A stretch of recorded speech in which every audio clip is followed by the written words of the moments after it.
মোহাম্মদ রিজওয়ান মাঠের ক্রিকেটে খেলতে নয় যেন অভিনয় করতে নেমেছেন। একের পর এক নাটক সাজিয়ে অযথা সময় নষ্ট করতে থাকেন তিনি। শেষে এক পর্যায়ে রেগে যান লিটন কুমার দাস। এরপর উচিত শিক্ষা দিয়ে দেন তাকে। অহেতুক সময় নষ্টের পরিণাম হারে হারে টের পাইয়ে দেন মিস্টার এলকেডি। আম্পায়ারের কাছে নালিশ করে লাভ হয়নি তার। নিজে রিজওয়ানের নাটকের জবাব দেয়া নিয়ে বিস্তারিত জানবো রিপোর্ট। ओवर एक्टिंग के लिए हम 50 पैसे काटेंगे 50। ওভার অ্যাক্টিং কে লিয়ে হাম 50 পেসা কাটেঙ্গে। মোহাম্মদ রিজওয়ানকে উদ্দেশ্য করে এই কথা বলে বলে মজা নেন বাংলাদেশ দলের অধিনায়ক নাজমুল হোসেন শান্ত। সিলেটে ক্রিকেট খেলতে নয় যেন তিনি নেমেছেন কোনো পূর্ণদৈর্ঘ্য সিনেমার অ্যাক্টিং করতে। অভিনয়ের শেষ পর্যায়ে চলে যান তিনি। সেটা দেখেই একসময় মজা নিতে থাকেন টাইগার ক্রিকেটাররা। তাকে একেবারে উচিত শিক্ষা দিয়ে দেন উইকেট কিপার লিটন কুমার দাস। শেষে লিটনের সাথে কথায় না পেরে রিজওয়ান আম্পায়ারের কাছে ছুটে যান নালিশ জানাতে। ক্রিকেট বিশ্ব অন্যতম এক আলোচিত চরিত্র মোহাম্মদ রিজওয়ান মাঠের ক্রিকেট বাদ দিয়ে তার অভিনয়ের জন্য প্রায়শই সমালোচিত হন।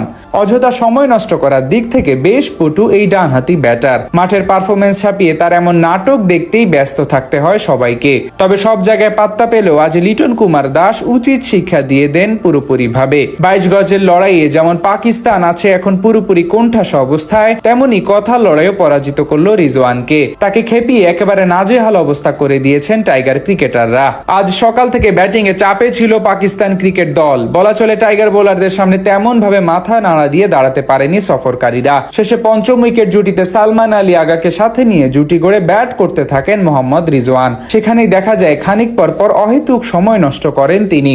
আগের ম্যাচে সময় মতো খেলা শেষ করতে না পারার কারণে 8 পয়েন্ট হারানো সত্ত্বেও আজ কয়েকবার একেবারে শুধু মাঠে লুটিয়ে পড়ার অভিনয় করেন রিজওয়ান। তেমন ইনিংসের 72তম ওভারে ঘটে সেই ঘটনা। তখন বল করছিলেন তাইজুল ইসলাম। সেখানে তিনি নিজের পঞ্চম বলটি করতে যাবেন, এমন সময় তাকে থামিয়ে দিয়ে গ্যালারিতে থাকা কিছু একটা সরাতে বলেন রিজওয়ান। বিষয়টা ভালো চোখে নেননি লিটন দাস। সাথে সাথে বলেন, হোয়াট হ্যাপেন্ড, কি করছো?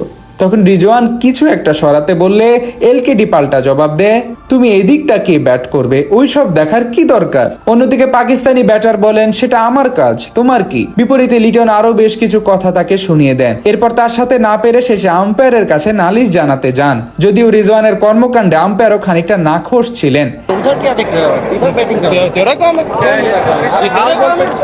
এর একটু পরে আবারও নাটক শুরু করেন এই ব্যাটার। তাইজুল বল করতে গেলে একেবারে শেষ মুহূর্তে সরে যান এবং সেটি ডেড বল হয়। এভাবেই পুরো ম্যাচে একাধিকবার অহেতুক সময় নষ্ট করেন তিনি, যেগুলো খেলার সৌন্দর্য কমিয়ে দেয়। রিজওয়ানের এমন আচরণে বিরক্ত হয়ে যান ধারাভাষ্যকরাও। শুধু আজকের ম্যাচেই না, এর আগেও বহুবার দেখা গেছে এই ক্রিকেটারকে এইভাবে অহেতুক সময় নষ্ট করতে। খেলার মাঠে তিনি ভালো খেলার চেয়ে ভালো অ্যাক্টিং করতেই যেন পছন্দ করেন।